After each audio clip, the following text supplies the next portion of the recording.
Assalamualaikum. Waalaikumsalam. Baik, kelas apa ini? Ya. Oke, silakan berdoa terlebih dahulu.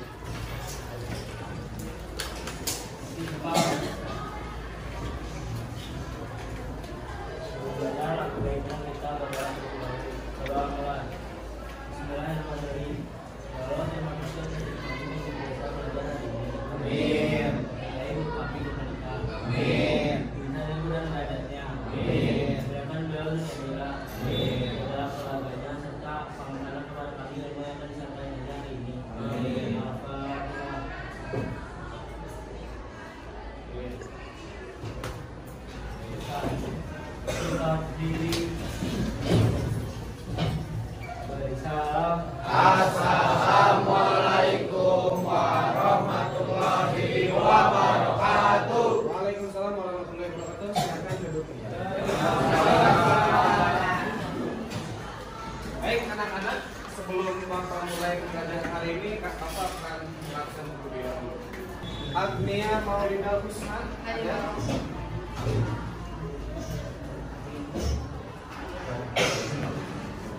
Asri Lila Ariyanti, Alma Ismaya,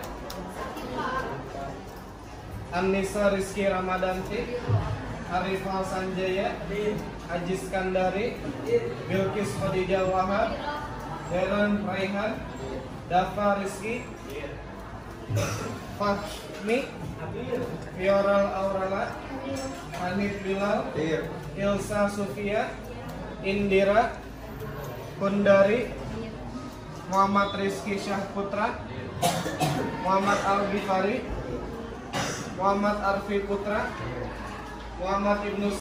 Baik, sebelum kita mulai pembelajaran, setelah kita tadi berbincang daftar hadir, Bapak akan sapa kalian dulu dengan yel-yel. Apa kabarnya hari ini? Alhamdulillah luar biasa. Allahu Akbar. Apa cita-citamu? Hidup mulia mati masuk surga. Are you ready? Yes, hadir sesuai yakin. Ya, tepuk tangan buat kita.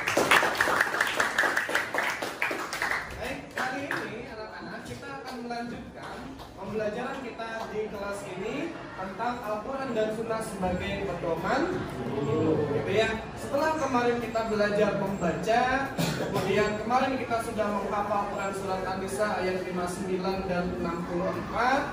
Kemarin juga kita sudah belajar tentang isi kandungan dari Quran surat An-Nisa ayat 59 dan ayat 64. Hari ini kita langsung ke materi terakhir tentang fungsi hadis menurut Al-Quran.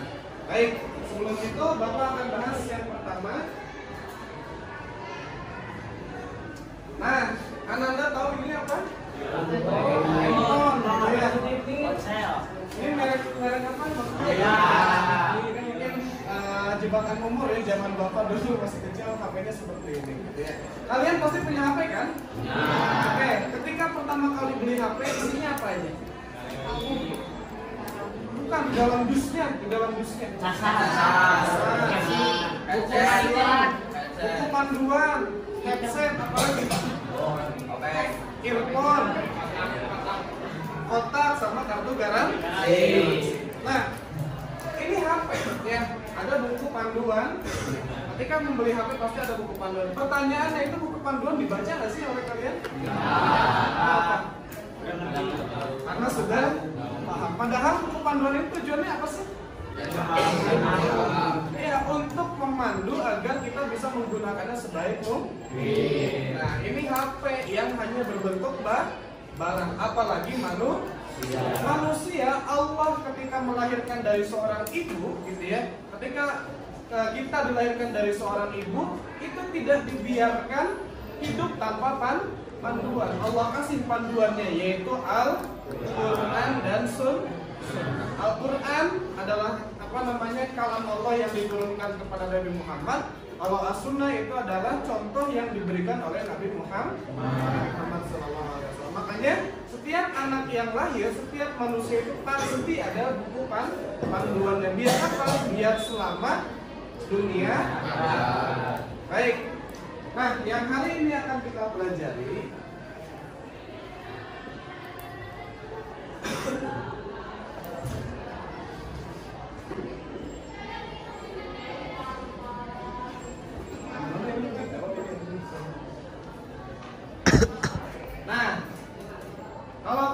kita sudah membaca Quran surat An-Nisa.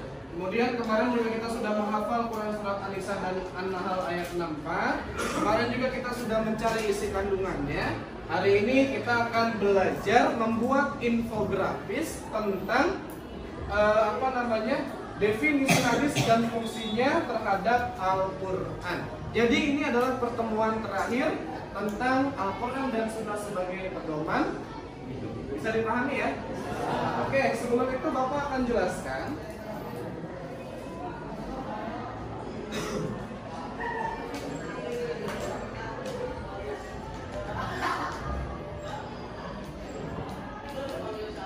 Oke, Bapak akan jelaskan yang pertama definisi Al-Quran. Kita pasti pernah membaca Al-Quran dan harusnya bukan pernah lagi, sampai hari ini kita terus membaca Al-Quran karena dia menjadi petunjuk pedoman hidup bagi kita. Ada yang tahu nggak Al-Quran itu artinya apa sih? Al-Quran. Al-Quran itu apa sih? Kitab suci. Apa lagi? Ayo. Kitab suci, pedoman hidup manusia. Bebas apa aja, apa lagi? Kalau Allah, firman Allah atau wahyu Allah. Apalagi ada yang tahu nggak? Ya, kitab suci umat Islam. Ya. Nah, secara definisi atau secara istilah, Al-Quran itu artinya qoro'a yaqra'u Qur'anan, bacaan atau yang dibaca, atau kalam Allah atau firman Allah yang mengandung mukjizat. Mukjizat itu artinya dia menjadi sesuatu yang sangat menakjubkan. Kemudian diturunkan kepada para nabi dan rasul melalui Nabi Muhammad SAW melalui perantaraan malaikat Jibril, tertulis di dalam mushaf, diriwayatkan kepada kita secara mutawatir. Membacanya adalah ibadah, dimulai dari surat An-Nas, surat Al-Fatihah dan diakhiri dengan surat An-Nas. Jadi gini maksudnya, Quran itu artinya yang pertama dia kalam Allah. Kalam Allah itu artinya apa sih? Ucapan Allah. Allah ingin memandu hambanya biar selamat dunia akhirat. Kemudian Quran itu adalah mukjizat. Ya, mukjizat itu artinya apa? Sebuah keajaiban, dan dia mukjizatnya sampai nanti hari kiamat tidak akan pernah berubah. Tidak ada di dalam agama manapun gitu ya, kitab suci yang dihafalkan dari sejak turunnya sampai hari ini oleh beberapa juta orang manusia. Gitu ya. Itu Al-Quran. Kemudian dalam penelitian pun semuanya berasal dari Al-Quran. Gitu ya. Jadi Al-Quran itu mukjizat. Kemudian diturunkan kepada Nabi, yaitu Nabi Muhammad SAW melalui perantaraan malaikat Jibril alaihissalam. Nah, kemudian ditulis di dalam mushaf. Jadi mushaf Al-Quran itu yang hari ini kita baca, itu yang mushafnya.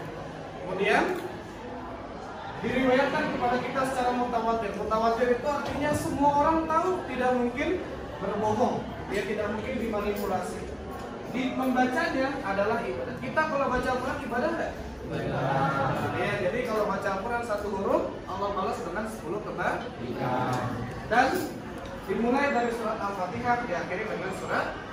Ini pengertian Al-Quran. Kemudian yang kedua, pengertian hadis. Nah, kalau hadis ini jamaknya adalah al-hadis atau hadisan dan al-hadisan, yang artinya baru atau al-jadid. Yang sedangkan menurut istilah artinya adalah segala perkataan, perbuatan dan segala takrir Nabi Muhammad SAW yang bersangkut paut dengan hukum. Ya, jadi segala hal yang Nabi contohkan, baik ucapannya, perbuatannya, persetujuannya, itu dinamakan hadis. Ya, jadi Nabi mencontohkan misalnya sholat. Kalian kalau membaca Quran, perintah sholat itu hanya satu. Misalnya gini, aqimis sholat, laksanakanlah sholat. Ada nggak rinciannya? Nggak ada. Yang ada itu adalah hanya perintahnya saja. Nah, di mana kita mendapatkan rinciannya? Di dalam hadis. Karena kata Nabi, "Shollu kama ra'aitumuni usolli." Sholatlah kalian sebagaimana kalian melihat aku sholat. Jadi kita kalau sholat mencontoh siapa? Jadi segala segala hal yang dicontohkan oleh Nabi, yang diucapkan oleh Nabi, dan yang disetujui oleh Nabi disebut dengan hadis. Nah nanti ada istilah-istilah hadis, ada sunnah, ada hadis, ada khobar, ada athar terakhir. Ini nanti menjadi tugas kalian. Kemudian bagaimana fungsinya juga, ini nanti kalian akan mencari bagaimana fungsi hadis terhadap Al-Quran. Ya, itu saja penjelasan sedikit dari Bapak. Selebihnya nanti kalian akan dibagi kelompok, gitu ya. Dibagi kelompok, kemudian membuat infografis, ya, atau bagan tentang fungsi hadis terhadap Al-Quran. Bisa? Bisa. Oke, ya. Oke, anak-anak sudah dibagi kelompok. Oke, silakan kerjakan sesuai dengan kelompoknya masing-masing ya. Nanti Bapak akan keliling, barangkali tidak dipahami. Ya, silakan kerjakan.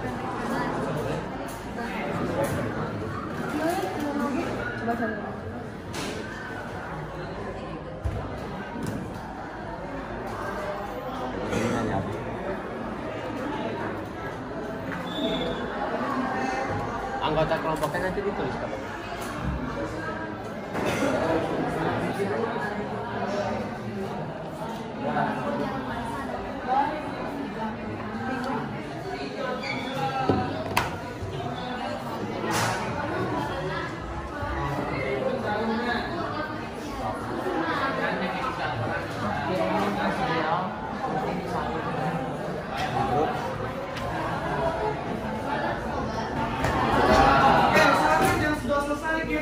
kelas kalian, nanti kita akan presentasikan perwakilannya dua orang tiap kelompoknya. baik Pak. Ya. Baik, untuk kelompok yang pertama silakan maju ke depan. Kita akan mulai presentasi dari apa yang telah kalian kerjakan barusan.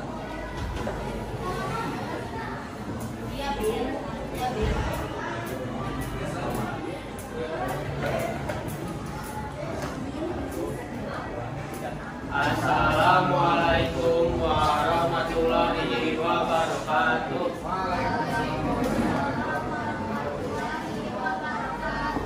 Hari ini kami berdua akan mempresentasikan hasil diskusi kami tentang Al-Quran dan Sunnah sebagai pedoman hidup. Perkenalkan, nama saya Raihan Adila Nugroho. Yang pertama, definisi Al-Quran. Al-Quran menurut terminologi yaitu firman Allah yang mengandung mukjizat yang diturunkan kepada Rasul atau baginda Rasulullah SAW, yaitu Nabi Muhammad dengan perantara malaikat Jibril yang tertulis di dalam Mushaf, yaitu Mushaf itu yang disampaikan kepada kita secara mutawatir.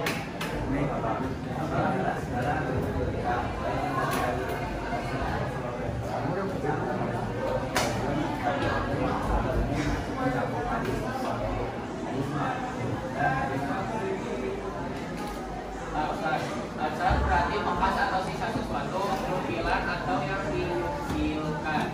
Karena itu doa yang dinukilkan dari Nabi disebut doa mansur.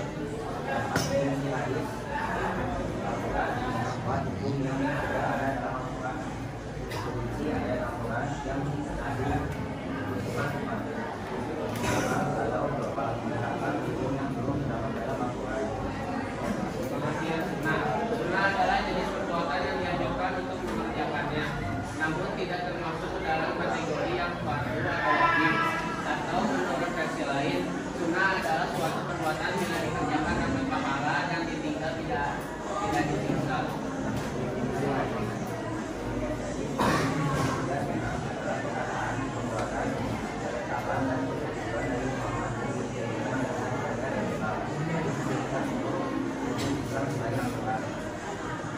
Sekian infografis dari kelompok kami.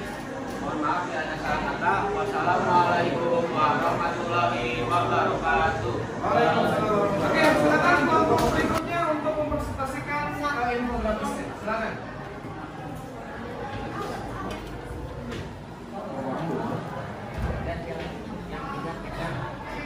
Semua yang atsar, semua aku.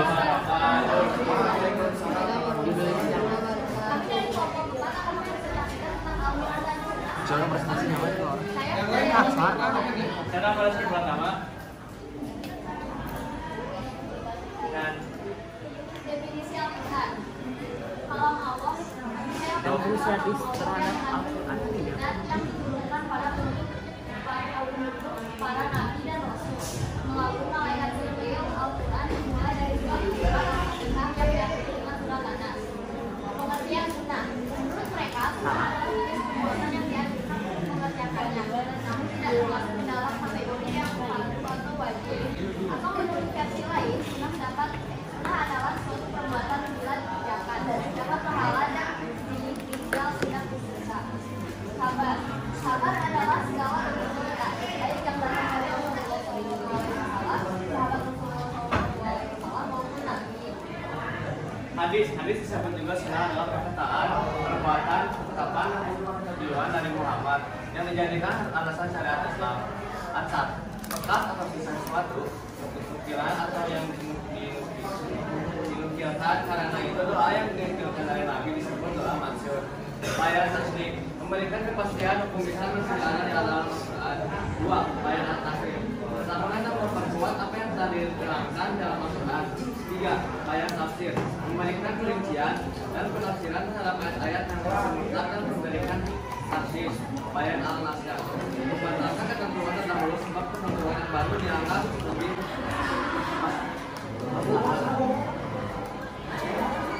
demikian dari kami. Silakan kelompok berikutnya. Assalamualaikum warahmatullahi wabarakatuh. Waalaikumsalam warahmatullahi wabarakatuh. Perkenalkan, kami dari kelompok 2. Nama saya Aminya. Nama saya Resna. Kami akan mempresentasikan poem yang berjudul Al-Quran dan Sunnah sebagai pedoman hidup. Pertama, definisi Al-Quran. Al-Quran berasal dari bahasa Arab yaitu qoro'a, yang berarti bacaan. Al-Quran adalah kalam Allah yang mengandung mukjizat yang diturunkan kepada Nabi Muhammad melalui malaikat Jibril yang ditulis pada mushaf dan riwayat kepada kita secara mutawatir. Membacanya dinilai ibadah, dimulai dari surat Al-Fatihah dan diakhiri dengan surat An-Nas. Pengertian sunnah.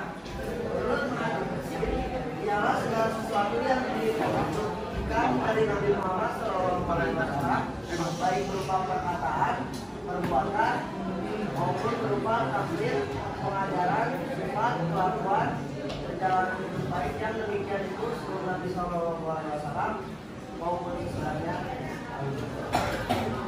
Hadis.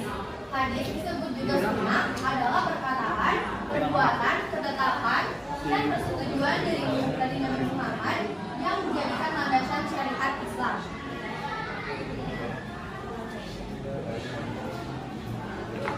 Khobar adalah apa yang datang dari Nabi, baik yang marfu atau disandarkan kepada Nabi, maupun atau disandarkan kepada sahabat, maupun yang marfu disandarkan kepada sahabat.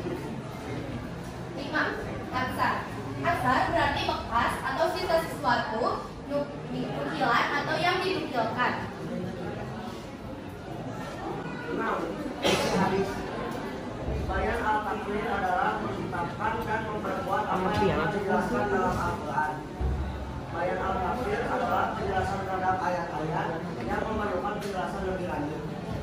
Sekian dari kelompok 2. Wassalamualaikum warahmatullahi wabarakatuh. Waalaikumsalam.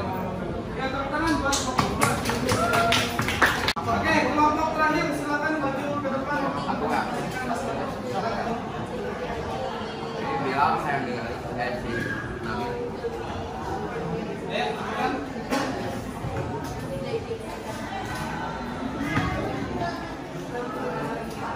Kelompok 3 akan menjelaskan Al-Quran dan Sunnah sebagai pedoman hidup.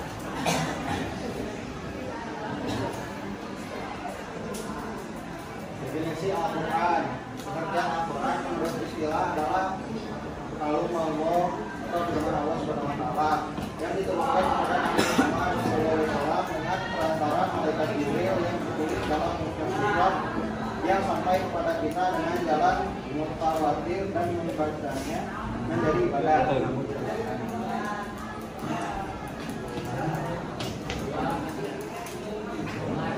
Obat menurut bahasa adalah warta atau berita yang disampaikan dari seseorang kepada orang lain.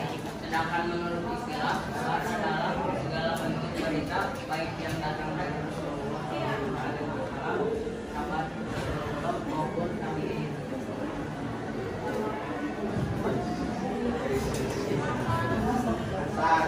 Menurut bahasa berarti hak ukilan atau yang digunakan. Karena itu bahwa yang disebut dalam maksud. Adapun menurut istilah ada ulama yang menyamakan pengertian maksud dengan hadis. Misalnya atau dari dia memakai kata asal untuk apa yang datang dari Nabi. Fungsi hadis terhadap Al-Quran. Fungsi hadis terhadap Al-Quran adalah sebagai bayan dan hakik, penjelasan dan penguat bagi Al-Quran, baik sebagai bayan takdir, bayan tafsir,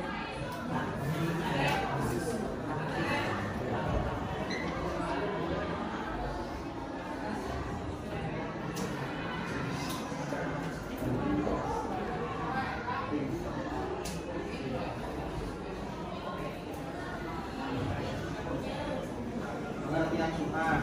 Sunnah adalah jenis perbuatan yang dilakukan untuk mengerjakannya. Sunnah adalah suatu perbuatan yang dikerjakan dapat pahala dan ditinggal tidak disiksa.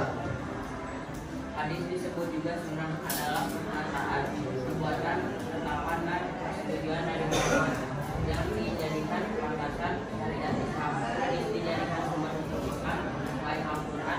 Dalam hal ini kedudukan hadis merupakan kedua setelah Al-Quran. Sekian dari kelompok 3. Wassalamualaikum warahmatullahi wabarakatuh. Waalaikumsalam. Materinya cukup luar biasa. Baik, tepuk tangan buat kita semua. Oke, tadi penampilan dari teman-teman kalian, gitu ya, presentasi dari perwakilan kelompoknya, insya Allah sudah dinilai. Sekarang kita refleksi terlebih dahulu, gitu ya, apa yang telah kita pelajari hari ini. Gimana? Pembelajarannya menarik hari ini? Menarik. Jadi kita belajar tentang bagaimana sih hadis itu fungsinya terhadap Al-Quran dan fungsinya dalam kehidupan kita sehari-hari. Ya, jadi kalau kita belajar hadis, insya Allah sampai kapanpun kita tidak akan pernah tersesat baik di dunia maupun di akhirat. Kata Nabi, aku tinggalkan dua yang kalian nanti kalau memegang itu semua tidak akan tersesat, gitu ya, sampai kalian ke akhirat, yaitu Al-Quran dan yang kedua adalah hadis, gitu ya, atau sunnah Rasulullah SAW. Baik, itu saja yang bisa Bapak sampaikan. Kita tutup pembelajaran kita pada pagi hari ini dengan bacaan hamdalah. Alhamdulillah. Wa kifaratul majlis subhanakallahumma wa bihamdika asyhadu an la ilaha illa anta